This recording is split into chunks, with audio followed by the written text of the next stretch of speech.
Okay. Hi, everyone. Thank you so much for joining today. And thank you for putting in the chat where you're from and your discipline and profession. It really helps to tailor the training to you. I'm going to get started. Here we go. Okay. So I'm a speech language pathologist at the Adult Recreation Therapy Center, and I coordinate the aphasia program. So we acknowledge that the land we're meeting on today is the traditional territory of Indigenous peoples, and now is the home to many diverse First Nations, Inuit, and Métis. We want to show our respect for their contributions and recognize the role of treaty making in what is now Ontario. Hundreds of years after the first treaties were signed, they are still relevant today. I'm just going to start with a little clip. Emily, can you give a thumbs up with the sound? You may open the envelopes containing your papers. The exam starts now.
So,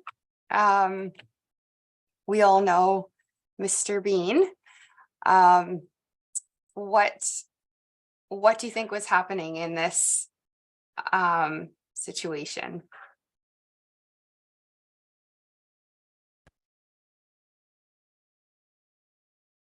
Does anybody want to put it in the chat, or any brave person want to speak up?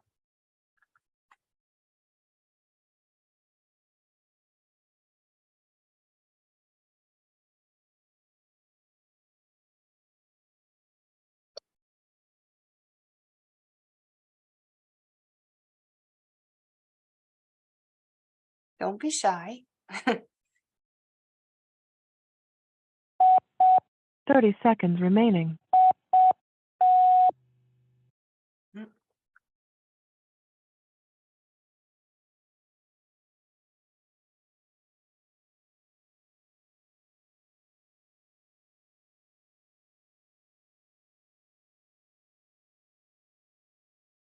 Okay, well, we'll probably come back to this later, so I'll just continue.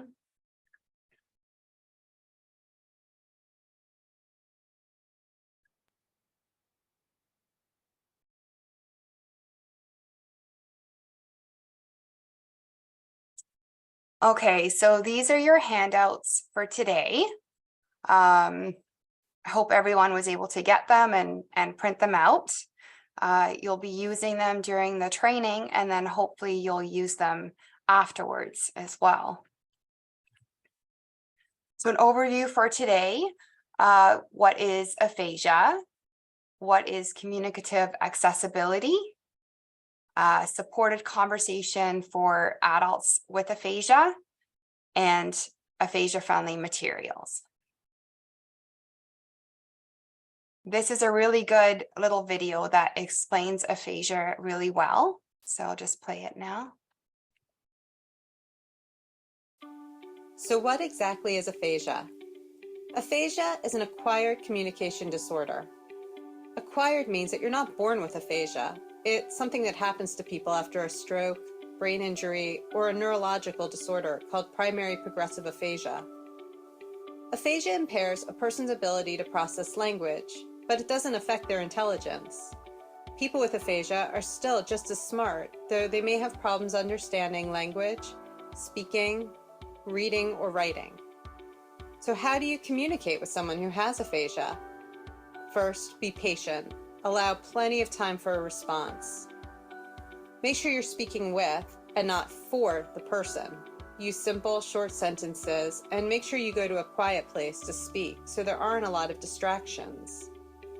People with aphasia may need to use communication tools such as an iPad or drawing with a pen and paper to get their point across. They may also use gestures or pantomime if they can't come up with a word. Next time you meet someone with aphasia, you'll remember that there's plenty you can do to be supportive and spread awareness. In fact, help us out and pass this video along. We all could use more understanding in this world. Thank you.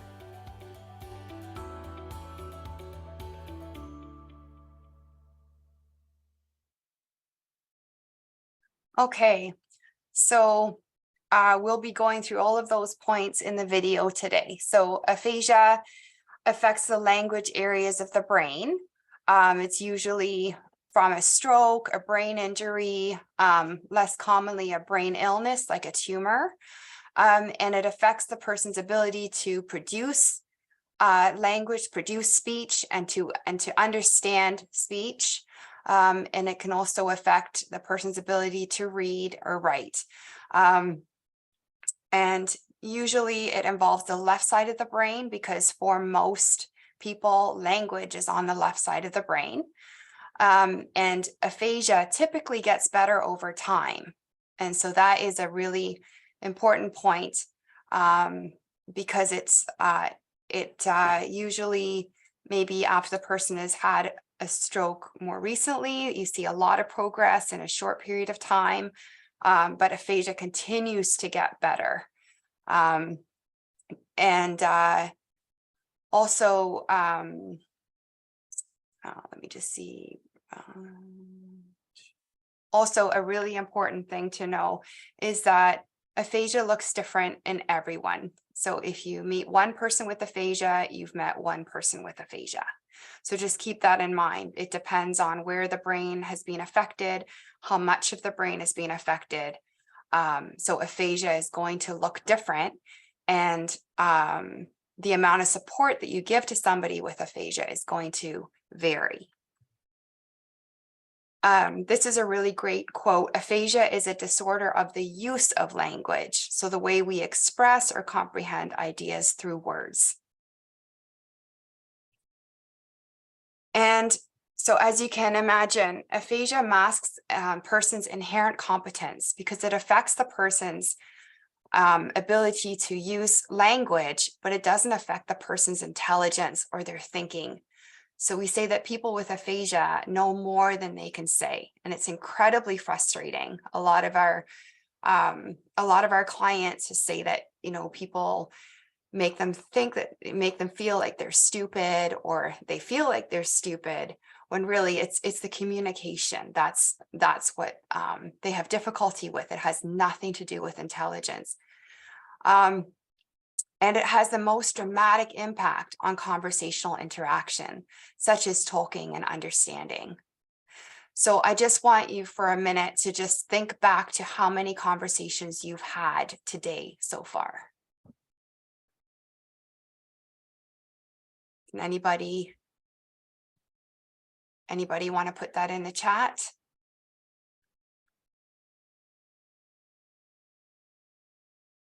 But it's probably a lot. And those conversations all involve understanding and speaking or getting your message out. So this is just a little picture here. So if there's an injury to the language areas of the brain, then the person's going to have a communication problem, and that's aphasia.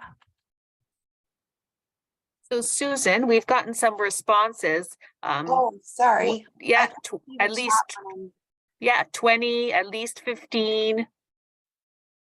okay, thank you for that, Tina. I can't Yeah. see the chat. Yeah, and I'm sorry, and there were also a few responses about Mr. Bean as you were switching. And it seemed that, you know, he was having some anxiety with whatever test he was taking. Yes, Or maybe he was having difficulty understanding what was being asked of him as right. well. Good. All very good points. Thank you for that. Yes. Absolutely. And I'll just, we will come back to this, but was Mr. Bean using any words?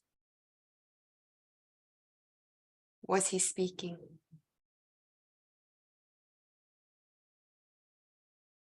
No.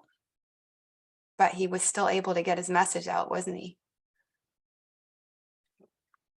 Okay, so all people with aphasia are still intelligent. They know what they want. They are competent adults and they can make their own decisions. So people with aphasia know more than they can say.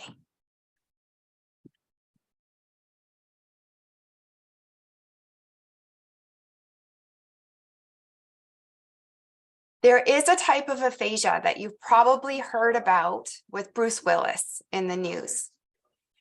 And so this type of aphasia is actually a form of dementia. It's called primary progressive aphasia. It's a rare neurological syndrome.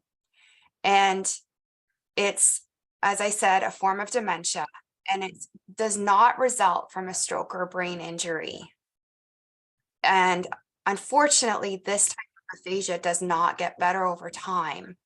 And it doesn't just, it's not just aphasia. So it starts to affect cognitive abilities, memory, and the disease progresses. So it does not get better. It can kind of appear to be just aphasia to begin with. It tends to affect the language areas of the brain first. So it's a slow and progressive deterioration of the speech and language areas of the brain. It gets worse over time, but it is not just aphasia. It is a form of dementia.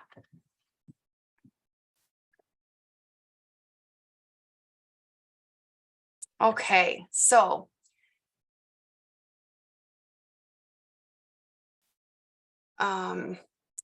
imagine if this were you.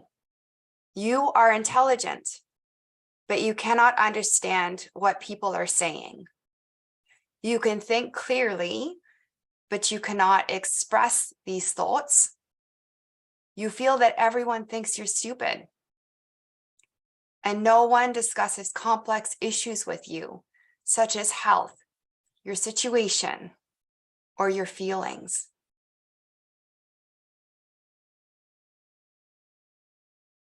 Paar dae gelede was ek besig om die tuin nat te maak toe ek skielik 'n perdeby naby my sien. Ek het 'n paar keer met my hand gewaai om hom weg te jaag toe ek brandpyn op my hand voel en besef dat hy my gesteek het. Okay, so what did you understand from what that woman was saying? What was she getting across?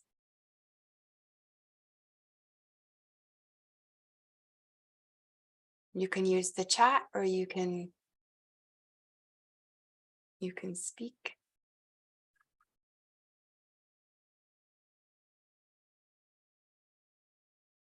So we've got some answers there, Susan. No idea, understood nothing, couldn't understand, not much. Okay. Okay. Let's see. Just going to go back for a second here.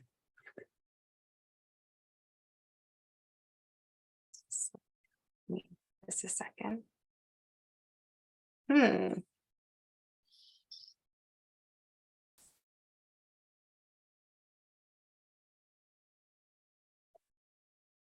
I'm just gonna stop this for a second here. Technology. Okay, so I'm gonna show you another clip.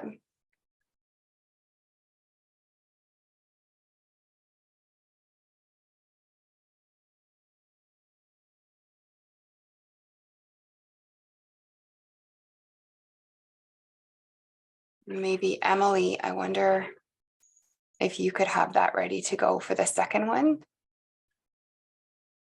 Okay.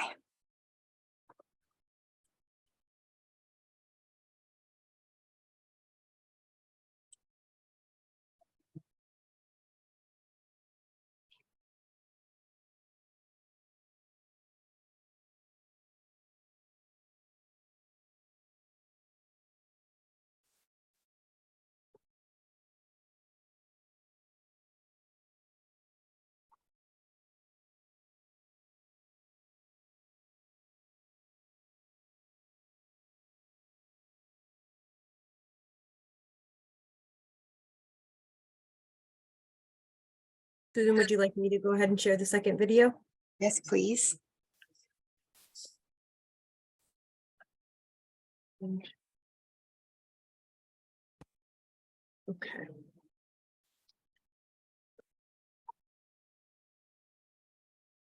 Een paar dae gelede was ek besig om die tuin nat te maak, toe ek skielik 'n perdeby gewaar.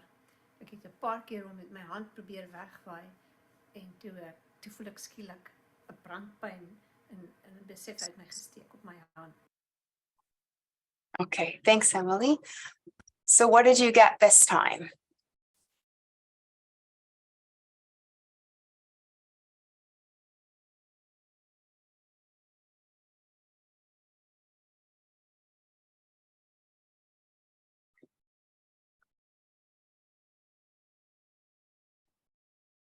Hi, it's Deb Sadowski. Sorry, I'm late. Okay. I'm not sure if she was speaking French but I did get the word pardon.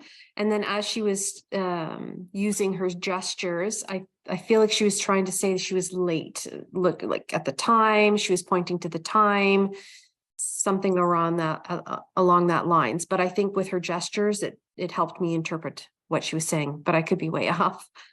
Okay, okay. Let's see, then some other people said swatting hands and maybe there was a bug bite on her hand.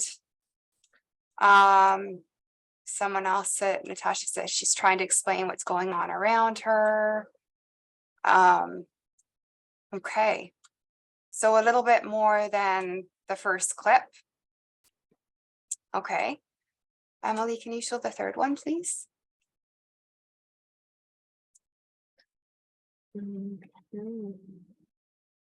Or it might work for me now. I can try. I have it open. Do you want me to do it? Yeah, go for it. Okay. 'n Paar dae gelede was ek besig om die tuin nat te maak. Toe ek 'n perdeby in die lug sien naby my kop. En ek het 'n paar keer hom met my hand probeer wegwaai, maar die volgende oomblik toe voel ek hoe steek hy my op my hand en brandpyn.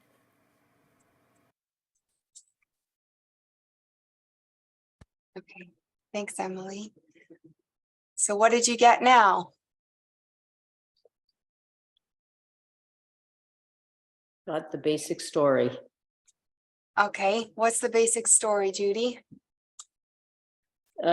She's out gardening, specifically watering her flowers. She sees a bug or something come in the air, and she gets bitten as she drops her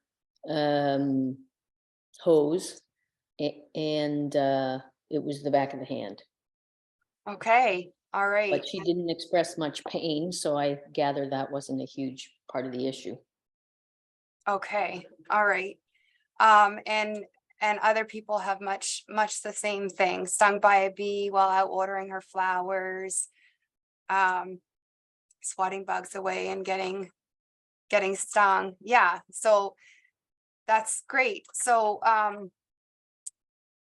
what was it that helped you the second and third time to get more of the message? Visual, okay. Gestures and images, gestures and pictures. Okay. Okay. Good. So, thank you for that, for those comments. So this was an exercise to give you a little bit of an idea of what it might feel like to have aphasia. So in this situation, all I did was change your language. I didn't do anything to your intelligence or your thinking. So you can see how frustrating it can be for somebody with aphasia, because they know more than they can say. They know what's going on, and they just have trouble getting the message out, or they have trouble understanding the message. And some people say that aphasia is like being dropped in a foreign country where they don't speak your language and it used to be your language. So how did it feel being put in that position?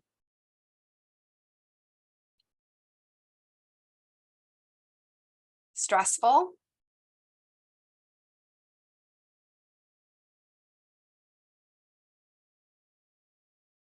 Anything else? Frustrating.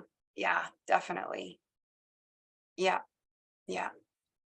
I don't type well, so do you mind if I speak? Please do speak.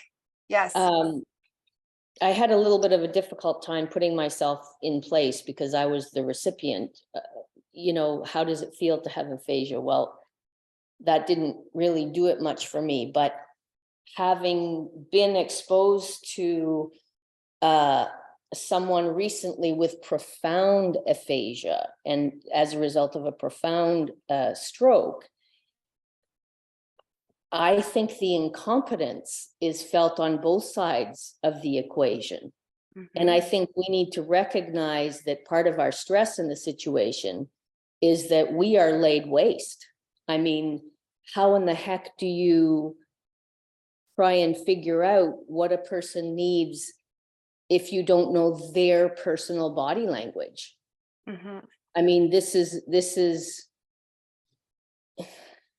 being the person with aphasia is incredibly difficult, but I think we can partly enter into it by understanding how incompetent and how completely laid waste all of our normal skills are. I mean, I've been practicing medicine for 30 years, and I have literally in my practice, in my greater world, you know, less than a handful of people who have been profoundly affected by aphasia. So the systems have to be put together to support everybody in the equation. Absolutely. Absolutely. So communication doesn't just involve the person with aphasia, it involves the conversation partner as well.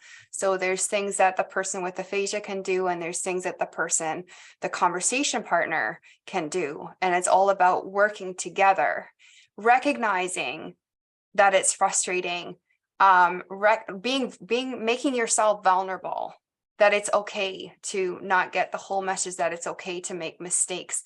But we're definitely going to go into the tools that you probably, you already have, just so that you feel comfortable just having a conversation. And you're right, like it's about recognizing the frustrations with the person with aphasia, but also your own frustrations and your own feeling of inadequacy, I guess, or feeling ill-equipped. So I'm hoping that after today, you'll feel a bit more comfortable and confident going into those situations. So you guys started to break down supported conversation.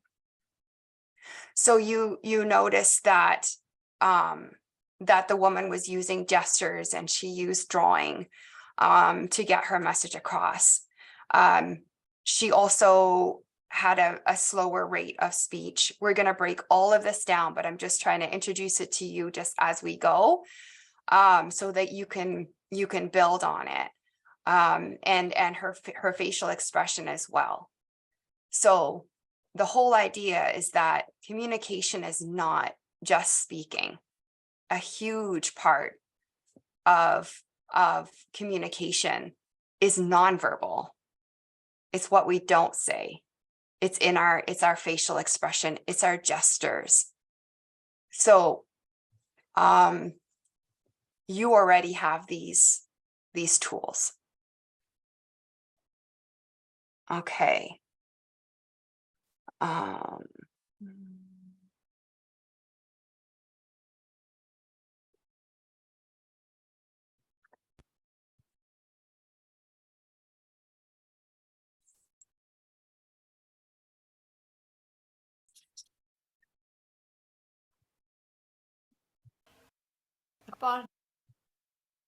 Okay, so this is a great quote. The people that I've come across who are living successfully with aphasia are those that have come to terms with the fact that life may not be the same as it was, but then they reinvent themselves in some way.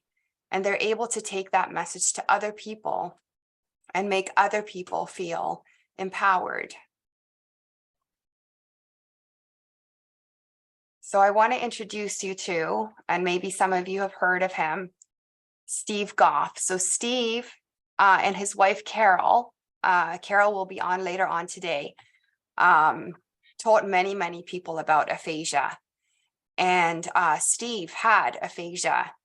He had very limited verbal ability, very limited speech, but he was able to get his message out. And he was a huge advocate for aphasia, and his legend lives on. So Steve unfortunately died just over a year ago, but some of you may have heard of him, our best motivational non-speaker. So this is Steve sharing an experience during a presentation.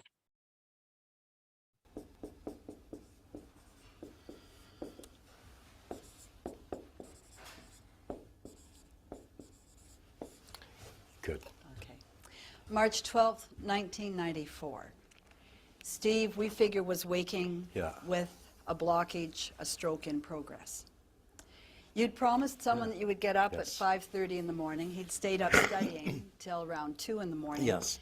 But you got up and you were starting down the hallway. Yeah. He fell against the wall, and that had a glass shelf on the wall, and so Donna later said that was what startled her awake. So she got you to the hospital. It was called the ambulance, and Yeah, you know, I can't, nothing. There.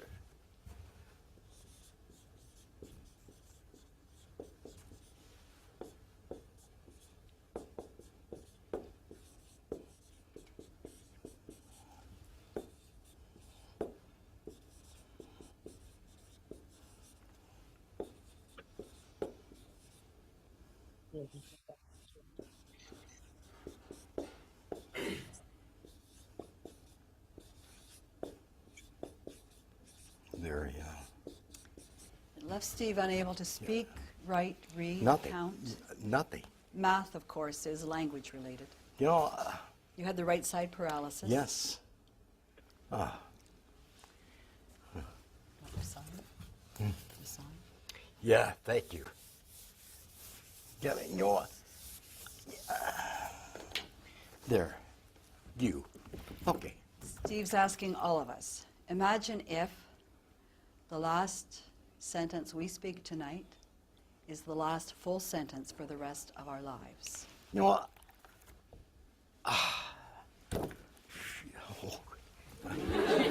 We'll talk of swearing later on. Yeah, yeah. You know,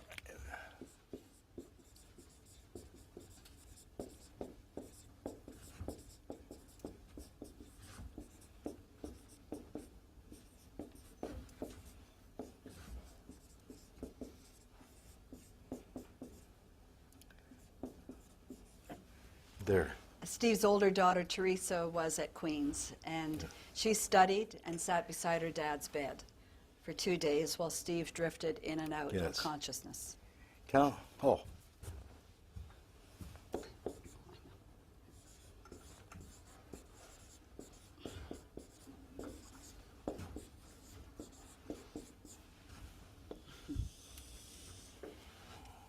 It's almost 20 years since his stroke, and this third day still stands out in Steve's mind.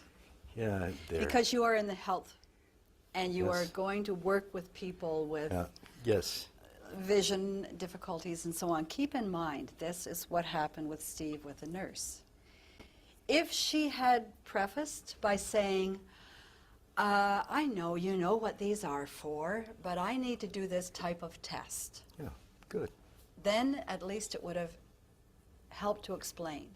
But instead, she came in with a tray of common objects and said, how do you use these?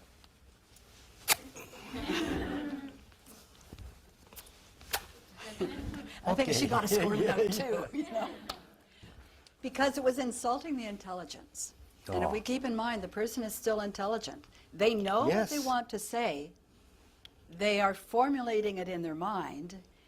But often, even if the person has words, it isn't coming out the way they think they are Yeah. saying it. There can be what's called perseveration, where they repeat that same word, you know, cigarette, cigarette, cigarette. And someone says, do you want a cigarette? No. They're thinking pillow. Yes. So our language is so unusual, and there's so much within aphasia. So Steve, Yeah, day there. 3, Yeah. that was what was happening to you. Wonderfully for Steve, his right side paralysis cleared within 24 hours. It doesn't happen for everybody. Some have months of rehabilitation if it ever clears.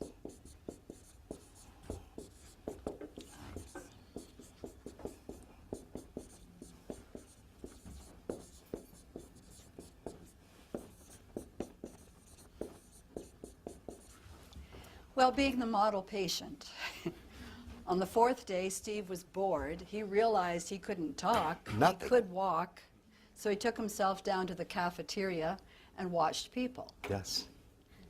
You know, me.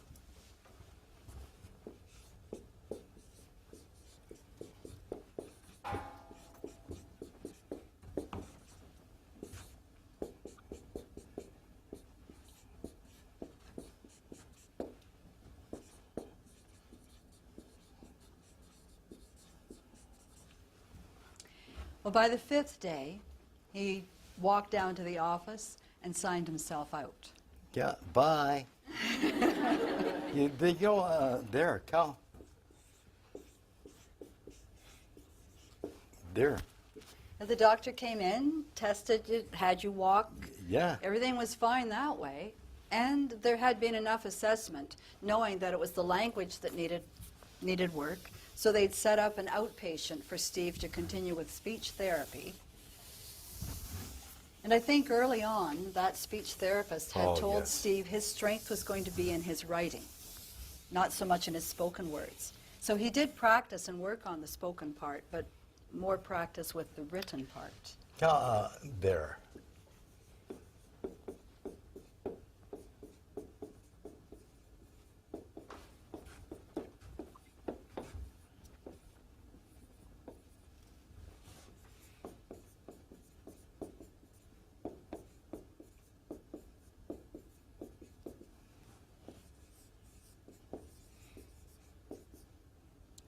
Yeah, should. Yeah, thank you.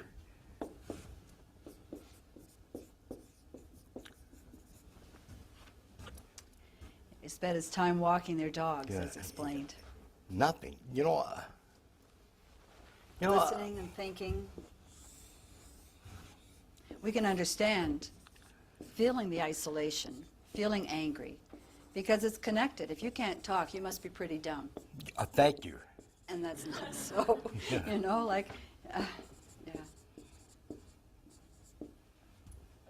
And in the 1990s, it was not very easy. Many people equated intelligence with the ability to talk. Yeah.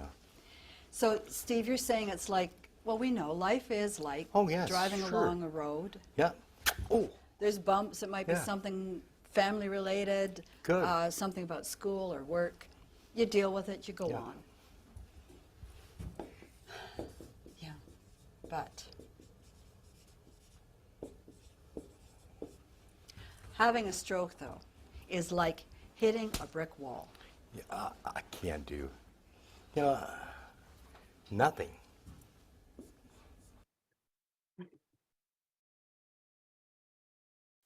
So Steve explains aphasia so well. These are just some aphasia stats. So it's actually more common than people realize. 1 in 3 stroke survivors have aphasia. And this is an estimate. It's a conservative estimate from a document called the White Paper, which has a lot of stats about aphasia. In 2018, approximately 166,000 people in Canada were living with aphasia. But only about 5% of people in Ontario know what aphasia is. And what we find with our clients is that a lot of people had not heard about aphasia until they ended up having it or a family member had it. I'm just wondering how much you guys know about aphasia right now.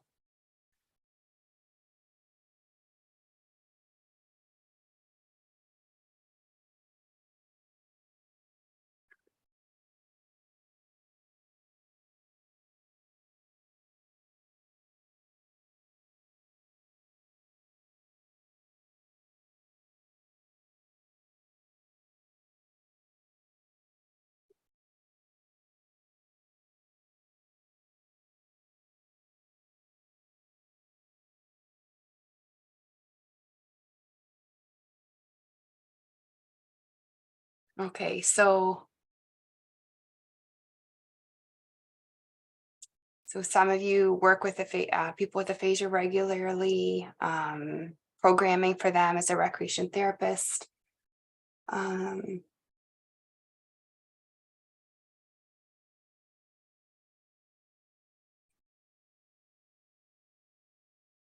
Okay. Symptom of a stroke.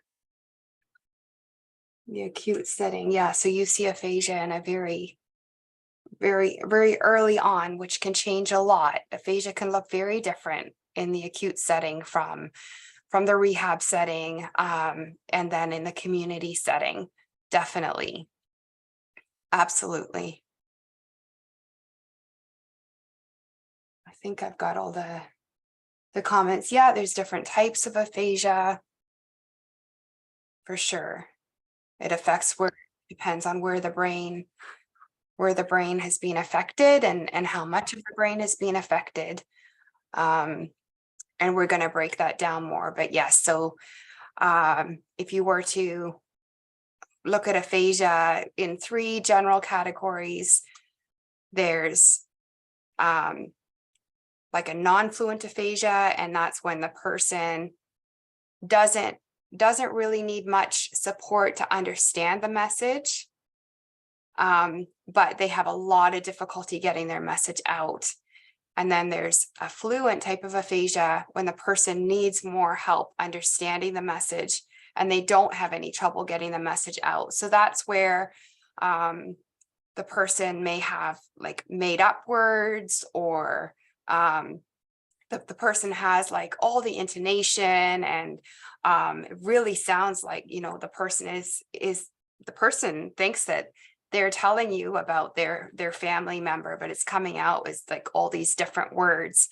And then there's a global, which sounds like Judy, the person that you're describing, and that's when the person has trouble understanding and the person has trouble getting the message out. Also, aphasia was reported to most negatively impact quality of life, followed by Alzheimer's disease and cancer. And I think you can probably see how that is true. Okay, so what is communicative accessibility? If somebody has a physical impairment, let's say that they're in a wheelchair, and so their ability to participate in an activity is impacted. They can't get into a building, for example, because there's stairs. So we modify the environment. We have wheelchair ramps, we have accessible elevators. So we change the environment for the person with the physical impairment. If a person has a communication impairment, that also impacts their participation. So our job is to modify the environment so that we can be communication ramps, so that the person is able to participate in the activity. And we're going to talk about how to do that. So what does communicative accessibility look like? Trained service providers who use special communication skills, supported conversation for adults with aphasia, and that's what we're learning today.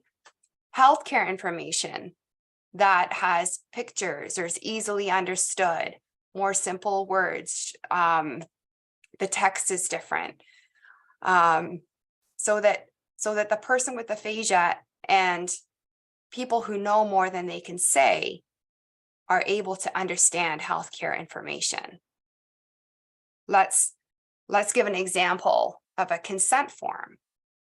It's difficult for somebody who doesn't have aphasia to fill out a consent form, let alone understand it. So this is an example of how we need to modify our environment. We need to take that consent form and we need to make it communicatively accessible so that that person is able to understand the information and consent to it. And ensuring that the individual is included in important decision-making, such as case conferences. So I have personally experienced this because in the fall, my dad had a stroke and he ended up with aphasia. And I remember the look of fear in his eyes as the healthcare professionals in the intensive care unit were talking about him and about his care in front of him. And he had no idea. And he was looking from one person to the next, and he looked absolutely terrified. And I had my whiteboard and marker, and I wrote down for him. I said, "It's okay, Dad. They want to do an ultrasound. They just want to look at your heart," whatever it was. And then he said, oh, yeah, oh, okay. And it just made such a huge difference. And then as my dad was getting better, he also explained to me, he kind of said to me, he said, my life is in their hands. He felt like, he said, I better do it right. I better do it right. And he sort of felt like if he wasn't responding as he should, like if he wasn't, if he was going to give people a hard time, that his life was in their hands, and that they could make it easy for him or hard on him. So that was an experience that I had personally on a whole other level, being a daughter of somebody who has aphasia. And I saw the real gap that there is in acute care. We still have a lot of work to do, but that's just an example. So once again, the person is intelligent. They know what they want to say. Their thinking is intact. It's the communication. That's the barrier. This is a legal requirement under the Accessibility for Ontarians with Disabilities Act. And it's also in the Canadian Best Practices for Stroke Care. And the supported conversation for adults with aphasia can be used for not just people with aphasia, but people who know more than they can say. So people who have English as a second language, people who have other communication difficulties, people who have hearing difficulties, there's so many different people that can benefit from supported conversation and having things in a communicatively accessible format. And here it is from the best practice guidelines for stroke care. These individuals know much more than they can articulate, and they can be helped if the professionals with whom they come in contact rightfully treat them as competent and intelligent and exercise patience and persistence. Okay, so as a healthcare professional, what are some things you need to communicate to your clients?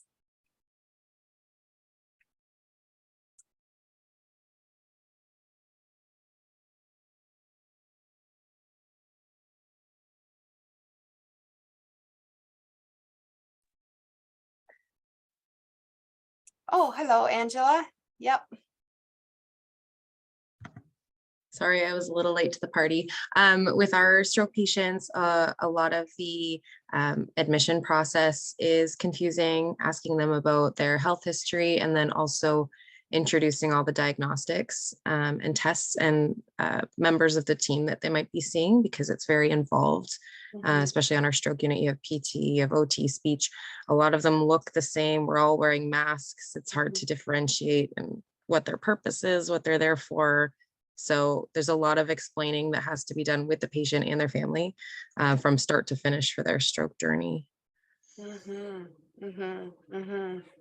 So a lot of information and complex information as well. Yeah, about their whole stroke journey, their whole care plan. Yeah, for sure. And let's see, someone else had discussed discharge plans with the patient, which can be confusing and stressful for the transition. Absolutely. Getting consent. Yeah. Planning to Can I do say something? sessions. Yeah, sure, Judy. Yep. Getting back to the very first phase and the discussion about how the patients are feeling, I think the first thing that a person needs to communicate when the patient is conscious enough again to receive any communication is that, like, we know they're in there and we know that they know what's going on. Absolutely. I mean, I think that's kind of like number one. That is Especially number one. with the aphasia thing. It's like, okay, we get it, you're there, but it's going to take us a bit to figure out, for you to figure us out, for us to, just communication is going to be a challenge. I think if people would just make that one statement, then the level of stress in everybody is going to de-escalate. Yes, absolutely. That is the number one thing. Yep. Yep. That is the first step for SCA, as I'm going to call it right now, from now on, because supported conversation for adults with aphasia is going to take too much time, but that is the number one thing. You're absolutely right. And we are going to get into that. Yeah. Yeah. Acknowledging the person's competence. I know, Yeah. Okay. And what do you think your clients will need to tell you? Or do need to tell you?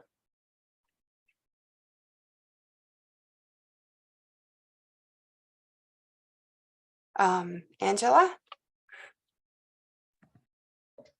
Basic communication needs: food, water, pain, toileting. The whole routine for them is going to be changing in a new environment, so they're going to need a way to communicate with you their basic needs while they're there. For sure. Yeah. Okay, and so what are some of the barriers that would make it difficult or do make it difficult for you to communicate with clients?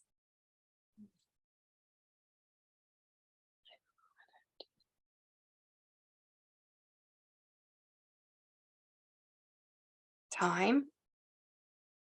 Yeah. Yeah, there's a couple people that have said that. You have so much that you have to get through in such a short time. Knowing different strategies to communicate with clients, as everyone has unique needs. Yep. Sedation, time, and limb weakness. Okay. Yeah, those are all barriers for sure. Okay.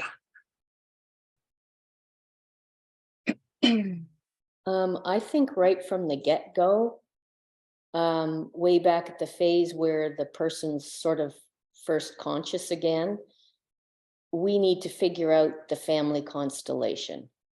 Yeah. Who knows the person best? Who knows the body language best? The whole family is going to be in an acute phase of shock and storm. And there's the physical stuff, but you know, if it's the main income earner of a family, you know, say a guy or gal in their 30s or 40s, I mean, this is not our first demographic, but this is, you know, a really important issue is to understand the global impact.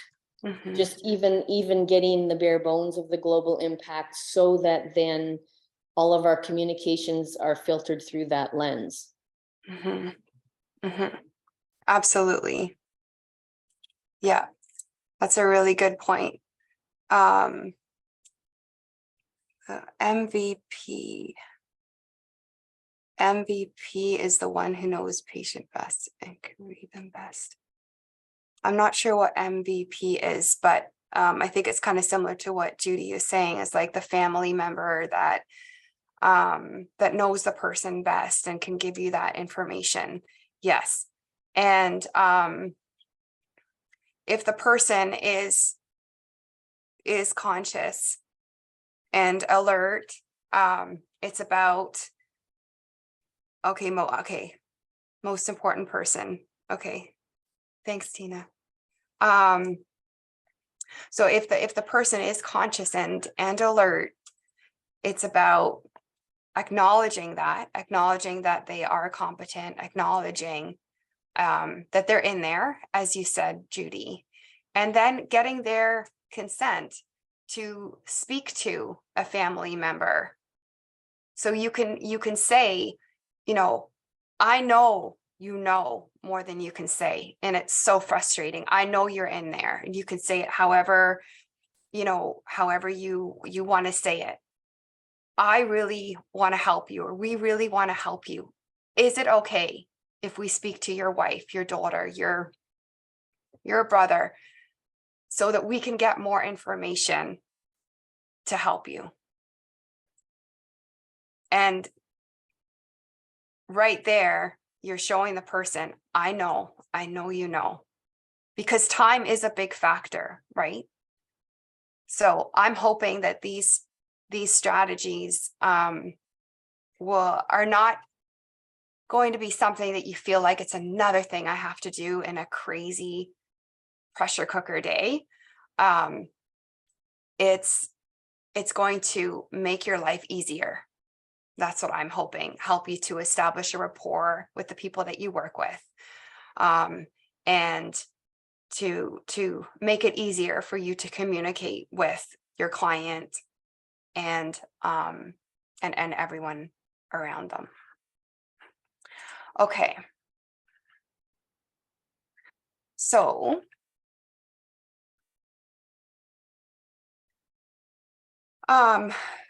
other possible communication barriers: not having the skills to communicate with a person who has a communication disability or with someone who speaks a different language. The consent forms, prescriptions, information about medical conditions, those are all barriers. Signage and directions, and active participation in case conferences or care planning. So while we're having this discussion today, start thinking about, you know, where you work, and if there's little things that you can do to make it more accessible for people with communication difficulties. All right, I'm going to show you a video now. This is from the Aphasia Institute.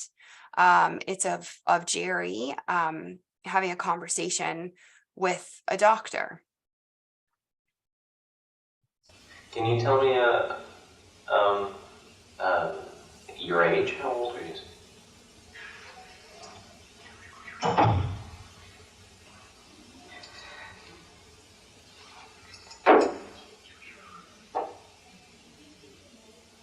It's okay.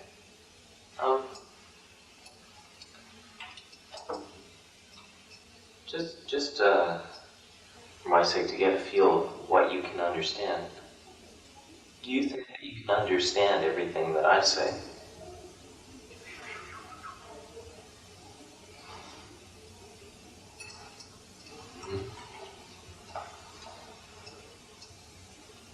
How long has it been now that you've had difficulty?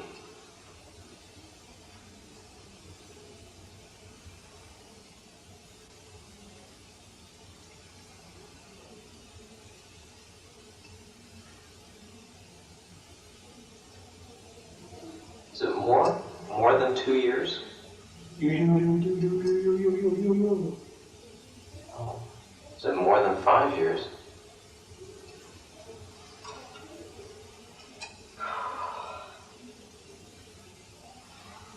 Could it be less than 1 year?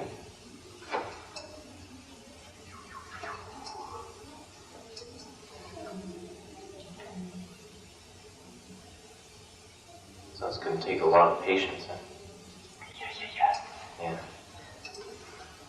Tell me, do you live here in Toronto?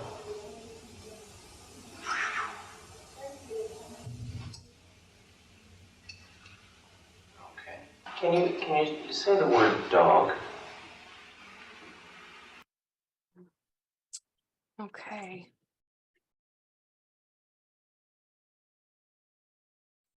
So what did you notice about that video?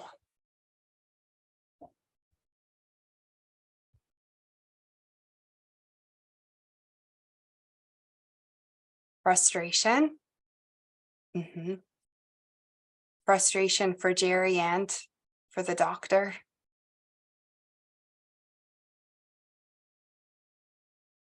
Frustration more for the patient. Okay. Yeah. And it got worse as the video went on. It certainly did. Yeah, it's quite painful to watch. Yeah. Angela? Yeah, I was more frustrated for the patient. I felt like maybe the doc could take different approaches to asking the questions, maybe getting a better grasp of his reactions to yes and no. Maybe his yes is banging on the table, or his yes is holding his hand out like he was, and just maybe taking a different approach, and then acknowledging too that they both may be frustrated, but he's going to attempt to communicate with him using, different strategies to make sure they're both on the same page. And I felt like instead of waiting for a longer period of time for a response, he was kind of jumping to or assuming and asking different types of questions without maybe breaking it down, making it easier to understand, like a simple yes, no. Absolutely. Yeah. Yep, he wasn't giving him time to respond, and he was just using his voice, right? He was just using speech. He wasn't using other strategies to try and help get the communication across. And the tactics the doctor was using to communicate weren't changing, even though they weren't effective. Yeah, and he had a pen and paper on the table, but he wasn't using it. Yes. Yeah, too many questions too quickly. Yeah, you guys are making some really, really great points. So this poor doctor here, I don't know how many times this video is being shown, but he has not yet had training in SCA. And we will see a clip of him later on, where the difference that it makes. Okay.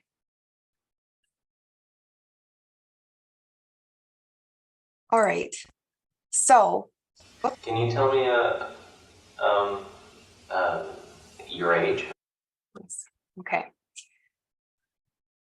Okay, so as I was saying at the beginning, so people with aphasia can have difficulty getting the message in, and they can have difficulty getting the message out. So if a person has trouble getting the message in, then it's going to be difficult for them to listen and to understand. So it's going to be difficult for them to understand what other people are saying to them. It may also be difficult to understand what they're reading. So that's where it comes into, you know, consent forms and all the kind of information that that we're giving to people. It's going to be even more difficult for somebody with aphasia to understand that. The person is probably also going to have difficulty following directions, questions that are just spoken to them, instructions, spoken information, and all of this is going to affect conversations.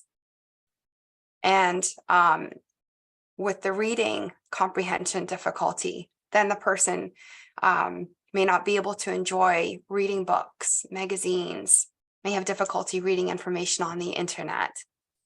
So this is what it would look like if a person has trouble getting the message in. And once again, it varies. Aphasia looks different in everyone. So if the person has difficulty getting the message out, then that's when they have less difficulty understanding, but they have more difficulty actually speaking or getting the message out. So that's affecting talking, speaking. And because of this, the person may not be able to share their thoughts, their ideas, messages, any questions that they may have through speaking, through words or speech. And it's going to affect their ability to be able to have conversations. This person may also have trouble writing. And so they're not going to be able to share their thoughts, their ideas, messages through writing an email. And it's going to be difficult for them to complete any kinds of forms or surveys.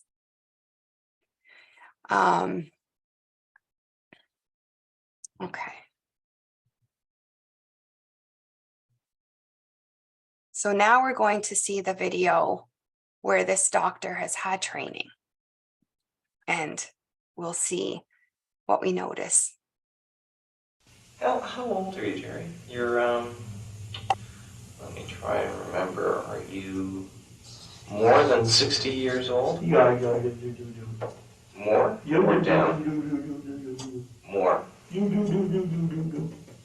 You are 60? Yeah. So, Jerry, you're 60 years old. No more, no less. Yeah. Okay.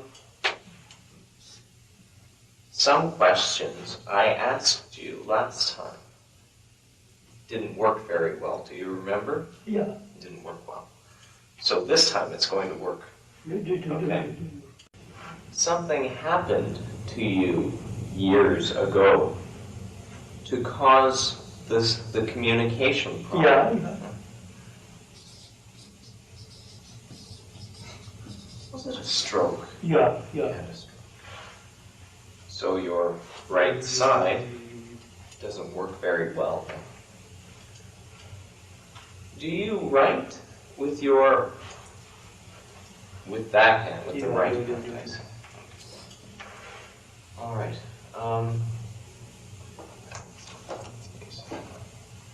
You live here? Yeah. Toronto? In Toronto.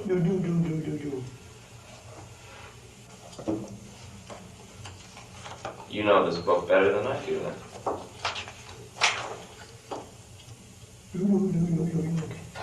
But now yeah. You live in Toronto. Yeah. So you live in Toronto.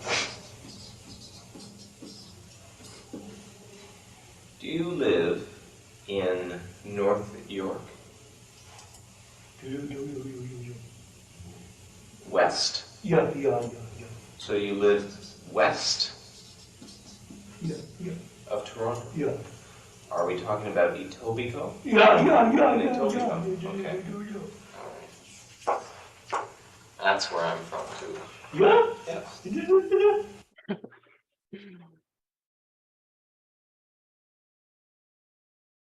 Okay.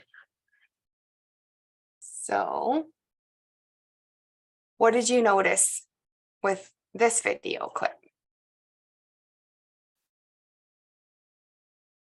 Okay, so he used short questions, writing, gestures for up and down, more engaged. Were they both more engaged, Deborah? The patient was more engaged, absolutely. Yeah, in that previous example, before the training, you could see that Jerry was he was going right into himself, right? He's kind of giving up. The doctor seemed more patient too, and the doctor was able to build a better rapport, absolutely. He asked yes or no questions, and also questions that like that Jerry was able to answer. So we're going to now break down supportive conversation. But he gave Jerry a way to respond. And that's what you want to do when you're communicating with somebody with aphasia. He used more tools to communicate. He was using keywords. Yes, absolutely. So then Jerry was able to follow the conversation more easily. Very good. Angela? I wrote a couple notes down because I was trying to keep track, but it was a much better conversation, it looked like. But I don't know if I can't remember from the first video, but the patient was wearing glasses in this video. So that might have also, improved conversation with that that aid. Written communication, using more gestures. He also acknowledged that in the previous conversation, it didn't go well, making sure that he touched base with the patient. We didn't do it well the first time. We're going to try different this time. Using visual aids, which supported the conversation. He allowed the patient to grab at the binder to use pictures to communicate, like the patient understood and the doctor allowed the patient to kind of direct the conversation with using that supportive device. And then he reiterated after the patient answered that, he did live in this area of Toronto and he wanted to make sure that both of them, were on the right page with the answers. So I liked that as well. Yes, that's right. Yeah. So he was summarizing what he'd understood from Jerry and kind of verifying that he was double checking that he'd understood his message. Absolutely. Yes. Yeah, so someone else said he had good eye contact. He gave the person a way to respond. He was receptive to how Jerry was communicating, right? Like Angela said, like Jerry was grabbing the binder and he let Jerry kind of lead the conversation. And the video stops right where the real conversation is getting started, because you can see that rapport has now been built. And the doctor is going to get a lot more information from Jerry and has got a lot more information this way than before. So, and this is supportive conversation. So now we're going to look at it in more detail.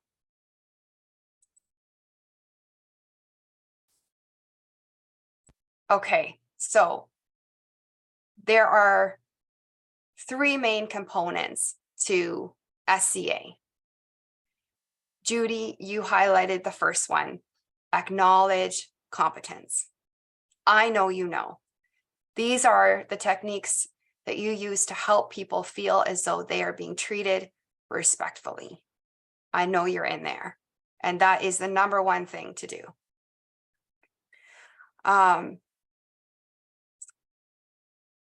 Think about when you were watching that video and I put you in that position of how it might feel like for you to have aphasia. If I had said to you, I know you know, it's okay. and it's just hard for you to understand. That would have helped you to feel much less frustrated and confused. The second point is to reveal competence. So number one is to acknowledge the person's competence, and the second one is to reveal competence. These are the strategies that we use to get and give accurate information. When we break these down, it looks at things that we do to get the message in, to help the person to understand the message, and things that we do to help the person get the message out.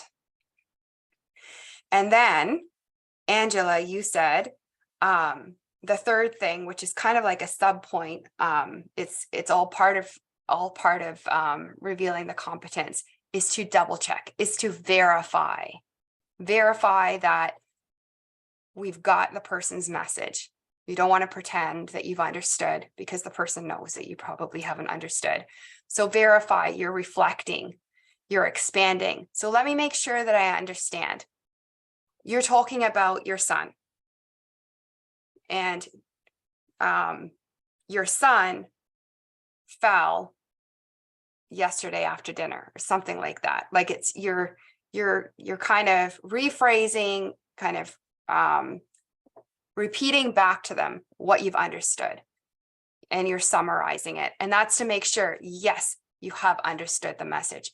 Because with aphasia, one of the main difficulties with aphasia is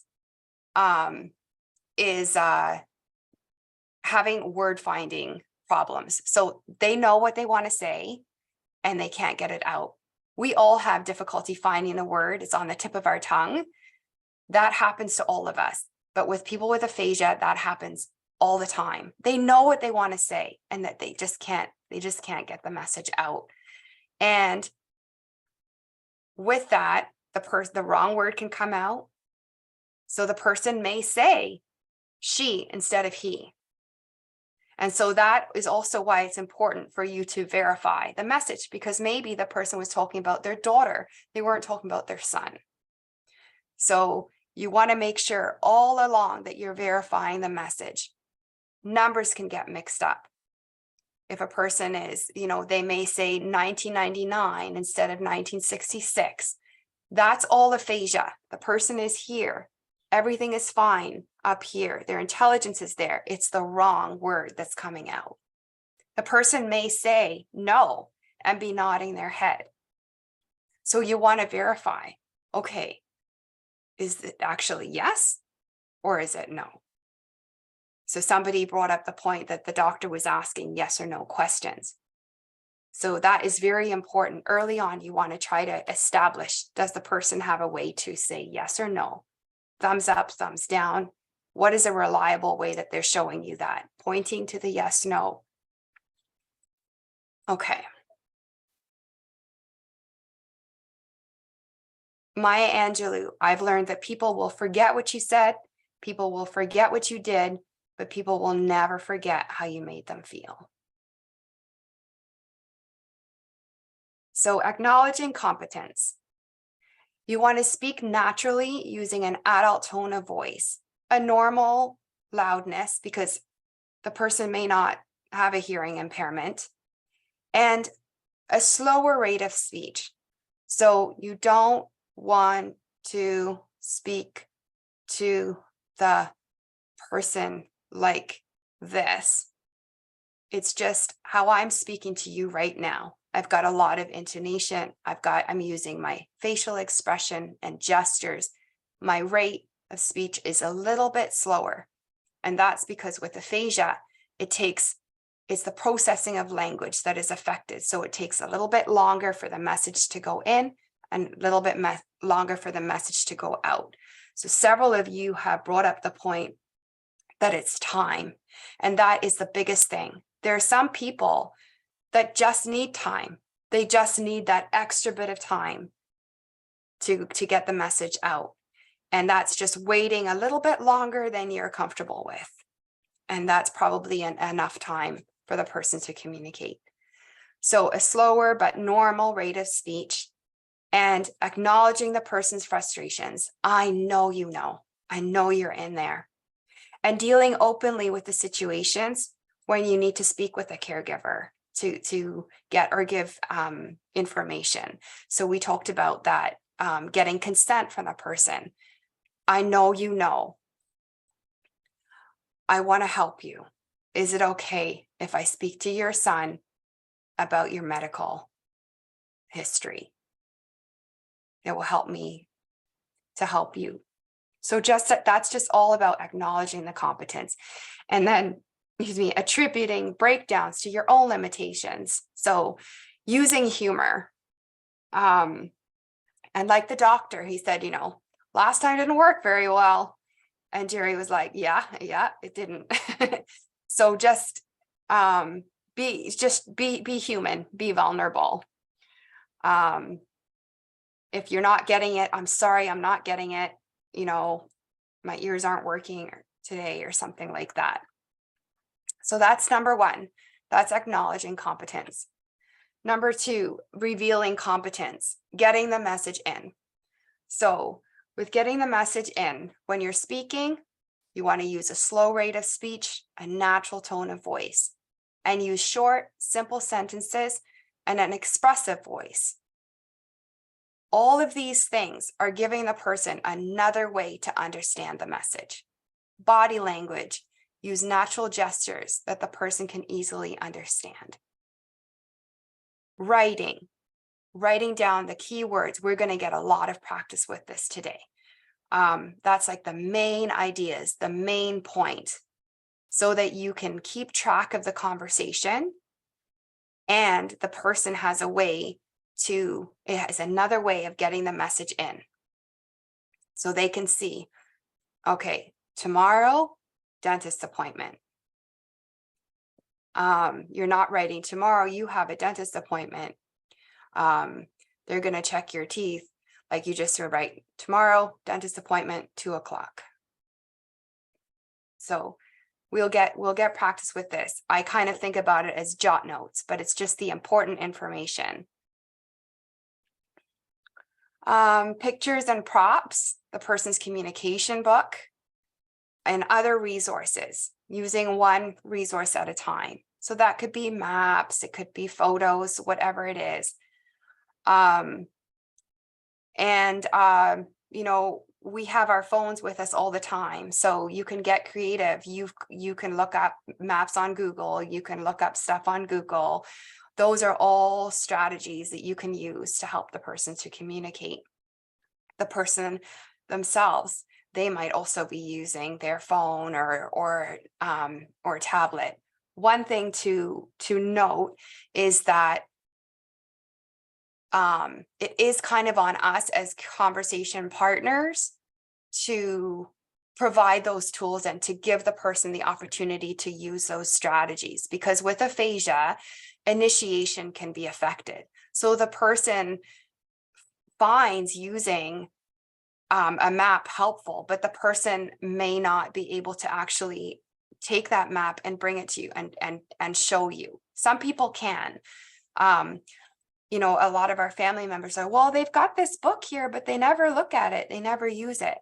Well, it's our job. It's our job to bring the person that book and say, okay, is it in here? Whatever it is. And nowadays with technology, we can do it all on our phones or a tablet.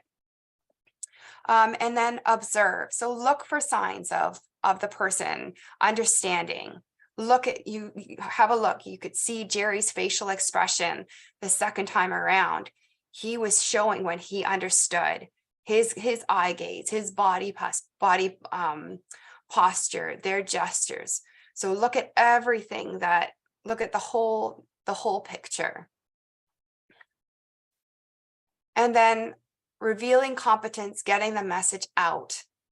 So you want to give the person a way to respond, either verbally, using gestures, or pointing to a response. So you don't want to just go asking them an open-ended question, what did you do today? You can ask them that if you know that they're able to respond. But if you know that they can't, then what did you do today? Did you see your daughter? Did you watch a movie? Did you do exercise? And you can write that written choices and you can point to the written choice as you're telling them. So you're giving, it's all about giving that person a way to respond. Asking yes or no questions. Do you want coffee? Yes or no? And one question at a time. So do you want coffee and a donut? That could get confusing. Maybe the person wants a donut, but they don't want the coffee. So do you want coffee? Yes, no. Do you want a donut? Yes, no. Okay. And we talked about open-ended questions. Offer choices using props, written words, drawings, or diagrams. And you probably recognize that yes, no, question mark. That's in your handouts. And you always want to give the person another option. So you've got yes, you've got no, and then you've got a question mark. So maybe it's not yes or no. So you're always giving them, a way to respond. And then ask them for clues. Can you show me? Can you write something for me? Some people with aphasia are able to write. Because writing is affected with aphasia, the person may not be able to write full sentences, but maybe they can write the first word of what they're trying to say. So we want to focus on using whatever works. So think about the different things that the doctor was using with Jerry. Think about what made a difference for when you were watching the video with the woman who was describing the sting, the bee sting, all the things that would help you. What would help you if you were in Japan? What would you do if you needed to find a restaurant or if you needed to find a tourist attraction and this wasn't working because you don't speak their language? So everything that you would do is an example of supported conversation. This question is probably going to come up, so I'm going to address it now. A lot of people say, what about sign language? Can the person learn sign language? So sign language is a language in itself. So that's not going to be effective. But gestures, like universal gestures, that's not sign language. So that is effective. And everybody is different. So we have some people where they have a lot of difficulty speaking, but they're able to write their message. Think about Steve. Or we have another person who is not able to really say much verbally, but their gestures are amazing and their drawings. So everyone is different and you want to use whatever works. So think about it like your toolkit. And all of these things you have with you right here. So the point that I want to get across today is that probably the number one thing is to have paper and a marker. If you don't have paper and a marker, then a whiteboard and a marker. Whatever, if you could have either of those, paper and a marker is better because you can track the conversation. Maybe the same points are coming up and you can refer back to them. But you can do so much with that. You don't need to have a whole binder of maps and pictures and everything like that, because chances are you're probably not going to have that in your setting. You can do so much with just paper and a marker. If you know that you're going to be having a conversation that let's say, for example, you know the topic of conversation that you're going to have with the person, then you can prepare ahead of time. And there are some really good resources that the Aphasia Institute has. that I will chat about later. But if you're on the fly, as you probably are most of the time, just make sure that you have paper and a marker or paper and a whiteboard and use all these tools, as many as you need. Okay, another example or another part of revealing competence and getting the message out, give the person time to respond. As I said before, a lot of people, that is maybe all that they need. Think about if you were at Tim Hortons and you were in the drive-through or in like walking into the restaurant, and you have to order something and you've got a long lineup and the cashier is waiting and tapping their feet and you know, hurry up, hurry up. Is that going to make it any easier for you to order what you want? No. So just remember giving the person time and reminding the person that they have the time. So it's okay. Take your time. I know you know. A lot of people with aphasia put that time pressure on themselves. Listen carefully and watch for body language, facial expression, and intonation. So as I said before, some people, the wrong word can come out. So some people may say yes instead of no. So let's say that they're saying no and they're nodding their head. You want to verify, okay, so is it yes or no? Which one is conveying the message? Also, the person knows. They know more than they can say. So you don't want to correct the person. You don't want to say, oh, you said yes and you meant no. Or you said he and you meant she. You just want to naturally model, oh yeah, your daughter, you're going to see Tracy. Just to show them that you've understood the message. So you don't need to correct the person. Okay, and then the third part is to verify, double check. So reflect, repeat the message using supports. So you're writing your keywords, maybe you've drawn a picture, and then you're expanding, adding what you think they may be trying to say. Okay, so you were driving down the highway and somebody tried to change lanes and then they hit your truck.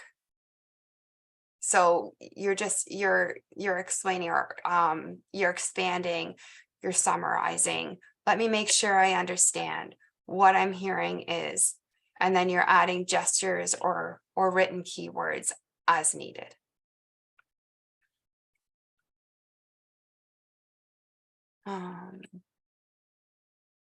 Okay, so in summary, everyone is different and the amount of support or strategies that people need will vary. So you want to start with one strategy and then add on those strategies as needed. So every person that you speak to may not need written keywords, gestures, pictures. They may just need that extra time. They may just need that slower rate of speech and facial expression. So just you're going to vary the amount of support based on the response that you're getting from the person. So look to the person for clues to see if they need more support. And this is also in your handouts. So this is the Aphasia Institute. This is our toolkit. So right here at the top, acknowledge competence. That's the golden rule. Make your patient feel good. Make the client feel good. And reveal their competence. So help them to know. Help them to know you know that they know, and help them get their message out. Help to get the message in. So is the topic clear? And how is the person going to get their message out? Give them a way to respond, and then verify.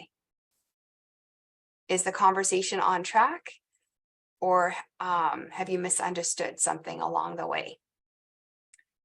And also, if you're finding that you're really trying and the person with aphasia is really trying and you're just not getting it, step away from it, take a break. Just say, I'm sorry, I'm not getting this. Is it okay if we come back to this? And just step away from it for a few minutes. Make sure you do come back.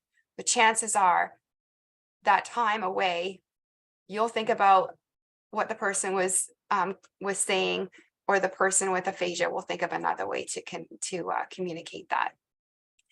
And then here we have our yes, no, maybe, gestures, asking for clues, pictures. These are all our tools: writing, paper, marker. This is also in your handout. It summarizes SCA really well. It's the Aphasia Institute. And so you'll have that with you. Okay, so here is a reading exercise. So just read through this.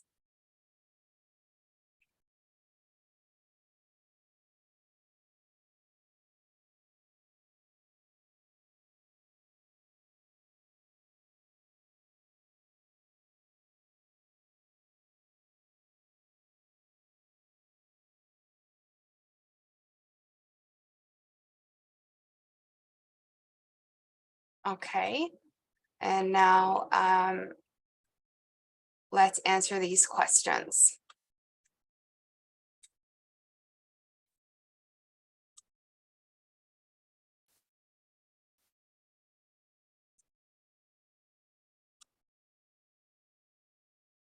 Anybody give me the answers?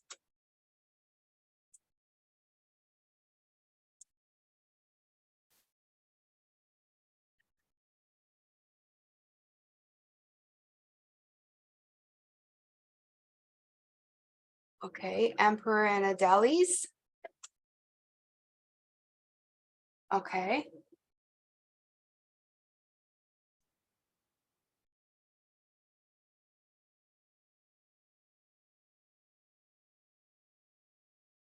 Anyone else?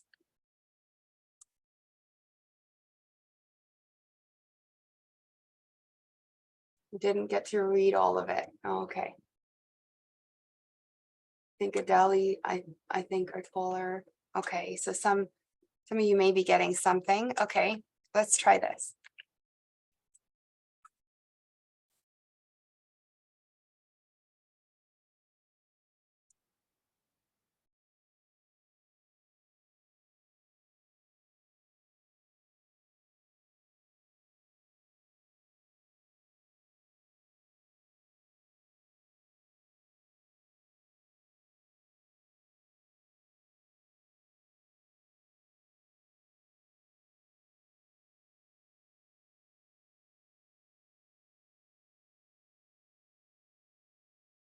Okay, now let's see if you can answer the questions. So what are the two kinds of penguins?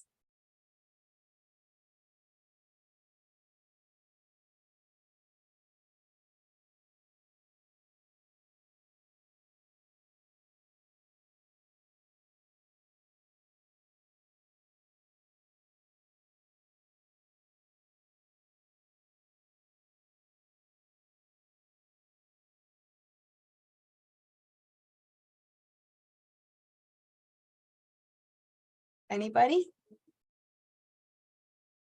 Emperor and Adele. Emperor is taller.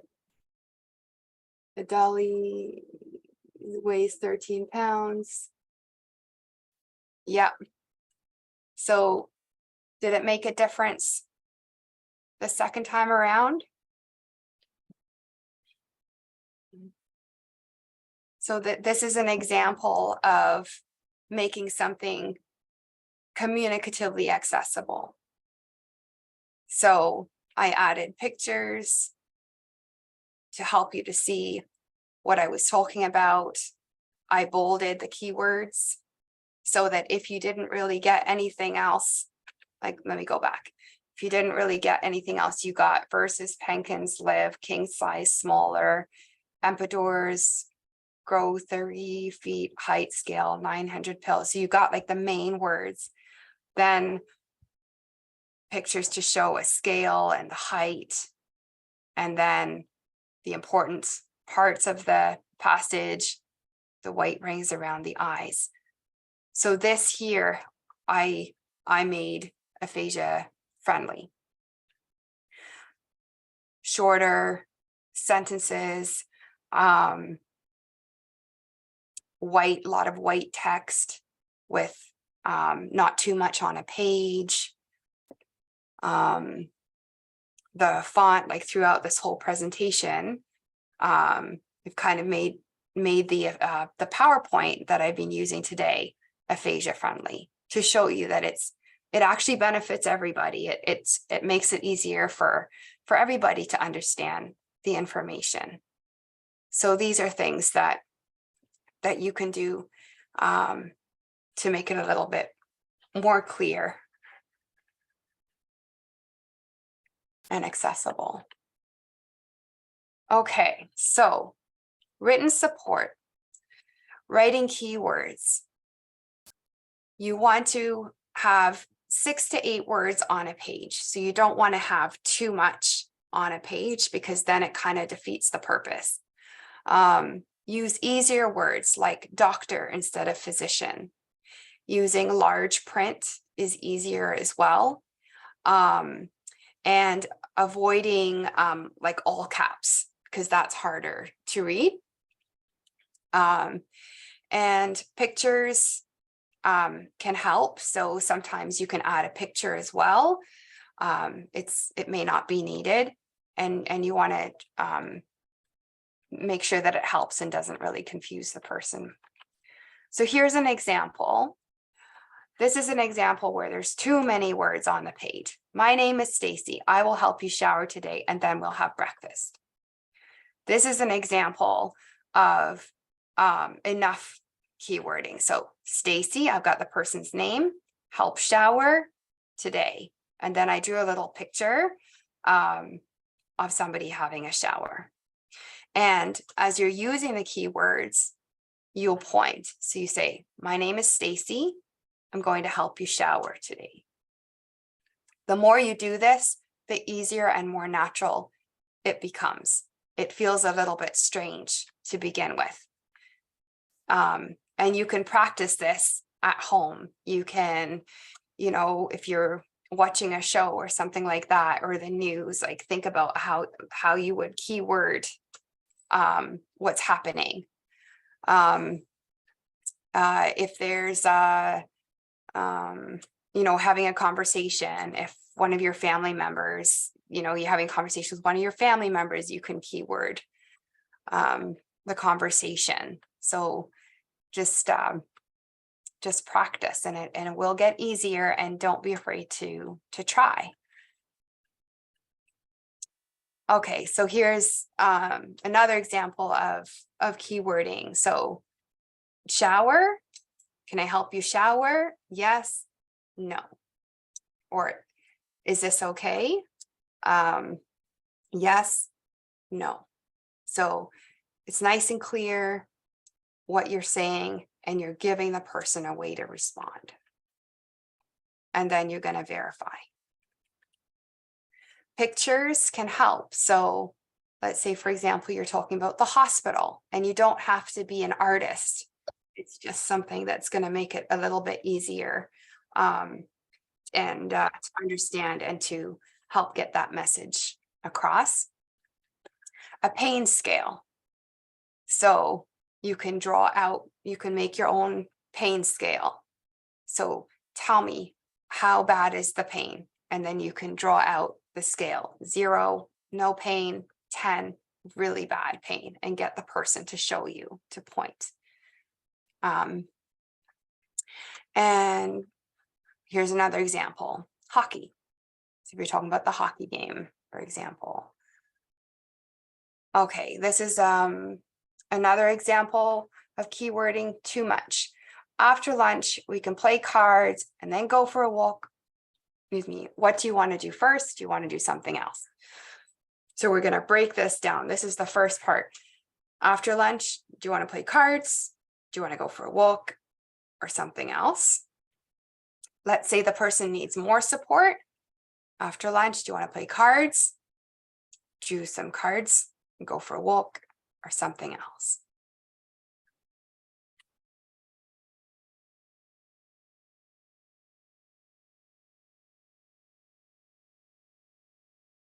Okay.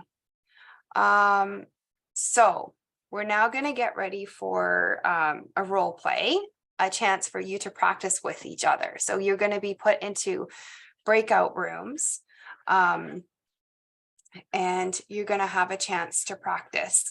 So, but first of all, I just wanted to go through this with you a little bit. So you want to introduce yourself. So you want to make sure that you have your name on a piece of paper, and ask the person the following questions. Introduce yourself, find out what their hobbies are, their interests, food, travel, music, sports, and other questions to get to know your partner. One of you is going to be the person with aphasia. You cannot speak, you cannot write, you cannot use your dominant hand. The other person is going to be the healthcare professional and is going to have a conversation and use your strategies to help that person get their message out. So use whatever works to communicate with each other. Let me just stop this for a second. Okay. Are you ready to go and practice with each other? Or would you like to run through how this might look? How to do this on together first?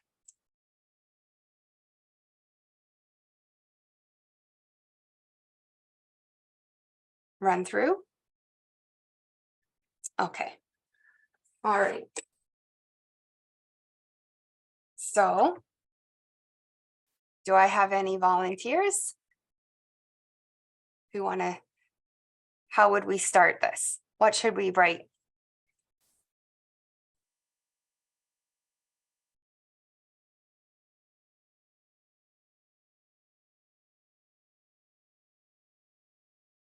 So let's start off with introductions.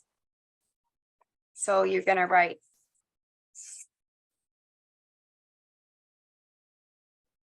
hi, my name's Susan.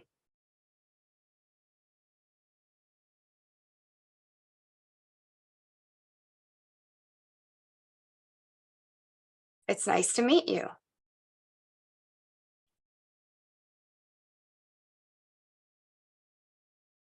What else? I think you're going to want to introduce, I'd like to get to know you a little bit more, or I'd like to ask you some questions to learn more about you. Okay.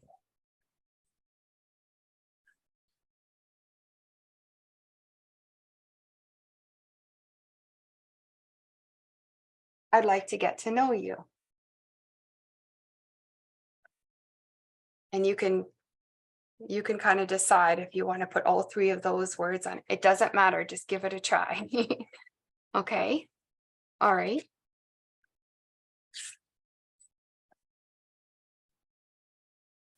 How about, oops. I'm going to ask you some questions.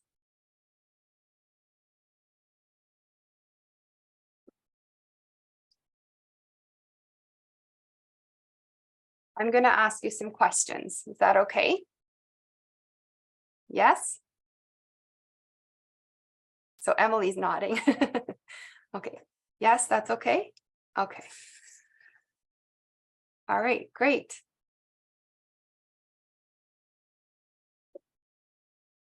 What shall we ask?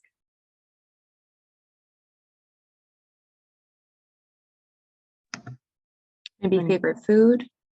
Okay.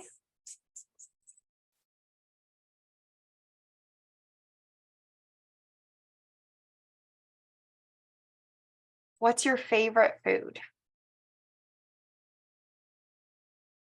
Okay. Is it fair to, like something that you know about them already to ask first so that they know that the comprehension is there as well?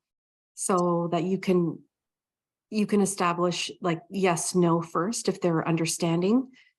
I find sometimes when you, I don't know, I just find something like even just asking them their name, if they can't say it, sometimes I find it better to say, is your name? And then if they nod appropriately or thumbs up appropriately or gesture somehow appropriately, then I kind of know I'm on the right track. That's good. That is good. Yes. So you don't want to ask them questions that like you're kind of testing that, you know, like you sort of you're, how do I say this? Like, but even if I say no, like I know they know their name. No, you're absolutely no, you're right. You're absolutely, that's exactly what you want to do. I'm thinking of another example, which I'll explain in a minute, but you're absolutely right. Yes, is your name. But I usually acknowledge that I know that they know their name, but it's just a way for me to confirm that I am understanding them. Okay. So do you know what I mean? So I'm not almost insulting them, I guess, because then sometimes I find that can bring about anxiety and frustration. Yes. Of course, they know their name, but it's just a way for me to verify that I'm understanding them. So. Yes. So the fact that you're saying that to them, yeah, like, then that makes it better, right? Because if if I had this example with my dad. Somebody kept grilling it. He said they were grilling him to tell, you know, is your name this? Of course my name's this. Like, what the heck? So, yeah, so being sensitive about that. And it does make sense, you know, maybe there's another question that you could ask to make sure that you are getting that reliable response. Because you're right. It's all about developing that rapport and not getting that person's backup or yeah. And Susan, just also helps you understand what their yes and no response is. That's absolutely it. And that's what you want to get, because if you can get a reliable yes, no response, that's huge. Yeah. So you want to find that out as soon as you can. Is it thumbs up? Is it thumbs down? Is it pointing? Is it nodding? Maybe it's something else. Maybe it's something different. Yeah. So I think you're definitely on the right track with that, Deborah, for sure. Yeah. Yeah. But I guess maybe it doesn't, I'll have to think about how to explain it. You're not testing the person and you're not teaching them. So we talk to a lot of family members and, you know, everything like that. And they kind of feel like they have to say, well, say the word then, you know. So let's say the person's held up their name and they pointed to, oh no, well, say it. No, they got their message out. They pointed to their name. That's enough, right? So if they've pointed to the response, you don't need to say, okay, now say it. Because the whole idea is to have that conversation. It doesn't matter if the wrong word comes out. If that person has got the message out, they've got their message out. Does that make sense? Okay, so let's see. So favorite food. So let's say, for example, that the person needs more support than this. What's your favorite food? What can we put down?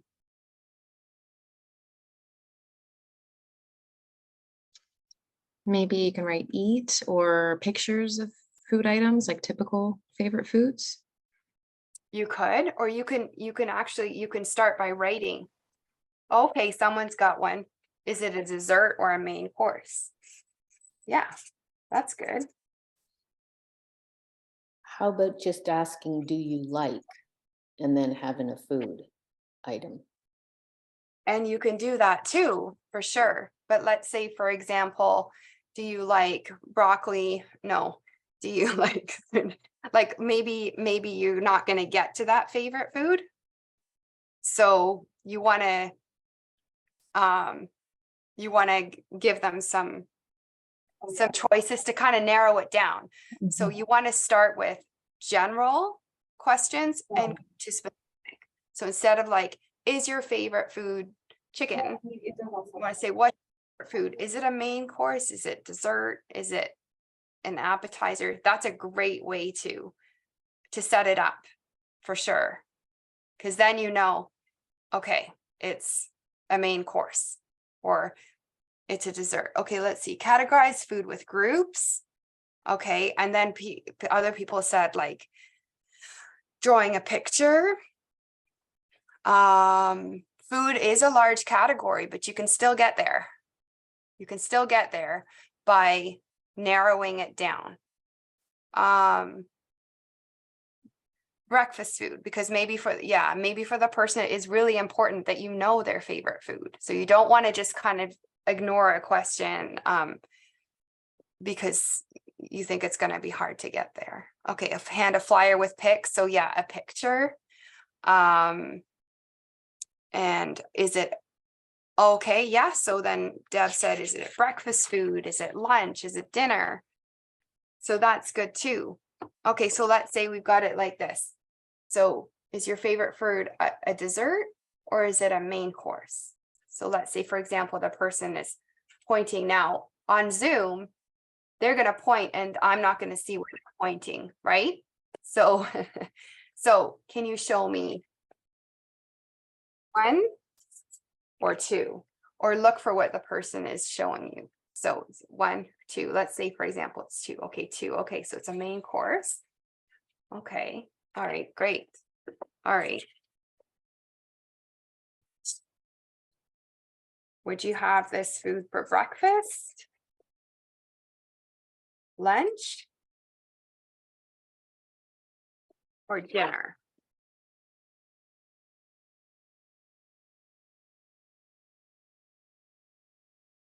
So okay,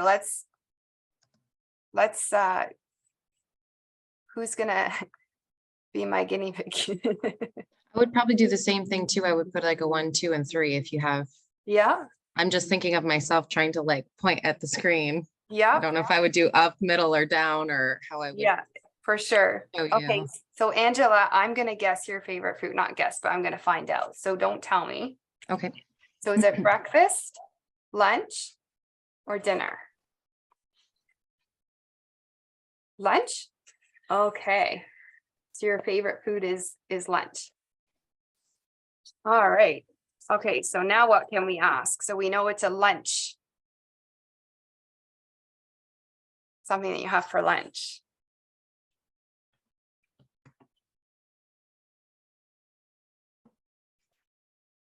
Is it hot or cold?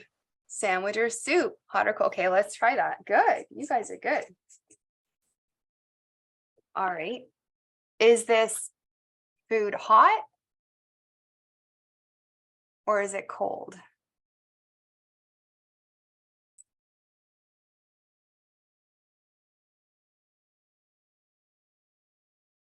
It's hot?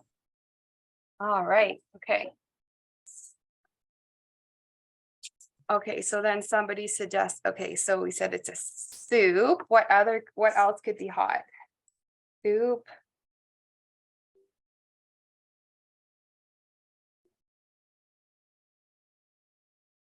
Judy, are you saying something? Grilled cheese.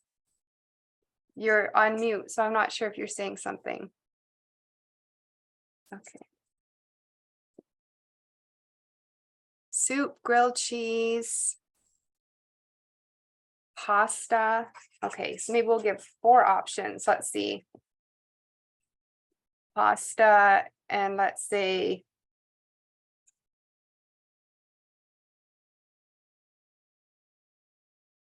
chili. And maybe we'll give another example. All right, so is your favorite food soup? Grilled cheese? Pasta? Oh, you're nodding. Is it pasta? No, okay. Chili? Oh, grilled cheese. All right, okay. So your favorite food is grilled cheese. Okay. My son loves grilled cheese too. I'm a Okay. child at heart, but I was surprised somebody guessed that. No, everyone loves grilled cheese. Yeah. With ketchup? Ketchup. Okay. All right. So do you see how we got that response? So we started from general and then we moved to specific. So we didn't just come right out and say, is your favorite food grilled cheese? Because if we're wrong, where do we go? Right? And definitely all these things you can point, you could draw the picture. You can, yeah, so like grilled cheese. And you don't have to be an artist, as you can see, but yeah, so okay, so you really like grilled cheese. Okay. So that's just that's an example. You guys all had some really great points. You had like meat or vegetarian, something that you eat with your hands or you use utensils. So these are all things that you guys are on your way. You're thinking of all the right questions. So let's give it a try. Okay. Susan, we had originally scheduled 15 minutes. Actually, I'm going to pause the recording.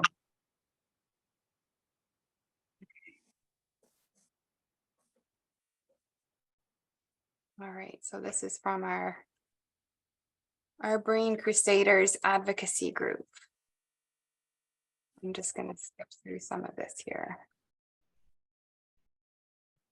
Okay, having a conversation with somebody who knows more than they can say can go a long way with just a paper and a marker. Aphasia. Imagine if the last sentence you speak tonight is the last full sentence for the rest of your life, like Stephen Gulf. Aphasia is a language impairment followed by a stroke, brain injury, or illness. Aphasia affects communication. It does not affect thinking or intelligence. Aphasia affects everyone differently. Most types of aphasia get better over time. We have a message for people who have aphasia. You're not alone. Take your time. You know what you want to say. We have a message for people who don't have aphasia. Be patient, talk slowly and naturally, and give me time. Keep the conversation going. Life goes on. For more information, contact Artsy at www.artc.ca.